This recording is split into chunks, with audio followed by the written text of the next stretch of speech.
به نام خدا، من آنیتا صادقی هستم در نقش پدر بزرگ مدرسه دخترانه شهید باکری.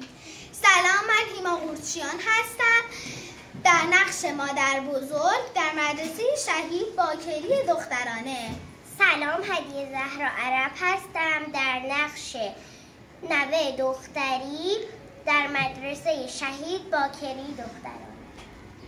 سلام، من وانیا سعیدی والا هستم در نقش نوه پسری در مدرسه شهید باکری دخترانه. به نام خدا. نمایش چغندر پربرکت. یکی بود یکی نبود، غیر از خدا هیچ کس نبود. پیرمرد و پیرزنی با دو نوه کوچکشان در مزرعه‌ای زندگی می‌کردند. پیرمرد هر سال در مزرعه‌اش چیزی می‌کاشت. آن سال هم تصمیم گرفت چغندر بکارد. پیرمرد و پیرزن و نوه‌هایشان مثل هر سال زمین را آماده کردند و چغندر پاشیدند. تخم چغندر پاشیدند. چیزی نگذشت که مزرعه سرسبز شد و برگ چغندرها بزرگ و بزرگتر شدند.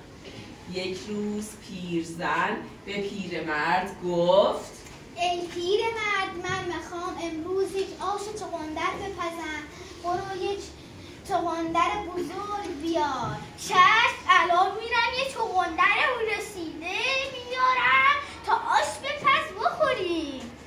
پیرمرد به مزرعه رفت و چغندری را انتخاب کرد. بعد هم برگ‌های آن را گرفت و کشید، اما چغندر بیرون نیامد. پیرمرد خسته شده بود. پیرزن را صدا کرد: پیرزن، بیا کمکم. اومدم. پیرمرد برگ‌های چغندر را گرفت و پیرزن شال کمر پیرمرد را گرفت. با هم کشیدند و یک صدا خواندند: چغندرک، چغندرک، آی شیرینک، بیا بیا بیرون بیا، از دل خاک بیرون بیا، با یک تکان، با دو تکان، با سه تکان. اما فایده‌ای نداشت. چغندر از خاک بیرون نیامد. آنها خیلی خسته شدند. پیرزن نوه‌هایش را صدا کرد: نوه‌هایم، دختر گلی، پسر گلی، بیاین کمکمون کنید. پیرمرد برگ‌های چغندر را گرفت. پیرزن شال کمر پیرمرد را، پسرک دامن مادر بزرگش را گرفت و دخترک گوشه کت برادرش را. کشیدند و کشیدند و یک صدا خواندند: چغندرک، چغندرک، آی شیرینک، بیا بیا بیرون بیا، از دل خاک بیرون بیا، با یک تکان، با دو تکان، با سه تکان، با چهار تکان. چغندر بالاخره از خاک در آمد. آنها به این طرف و آن طرف افتادند، اما وقتی چشمشان به چغندر افتاد از خوشحالی فریاد کشیدند: چه چغندری شیرینکی، چقدر بزرگ، چقدر بزرگ. زودتر از آن که فکرش را بکنید سر و کله همسایه های پیرمرد و پیرزن پیدا شد.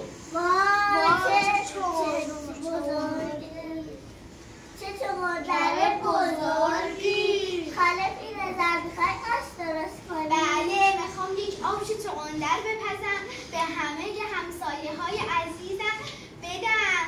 آخ جون، آخ جون. پیرزن رفت که آش خوشمزه‌شو با کمک پیرمرد درست کنه. به چه آشی، چه آشی.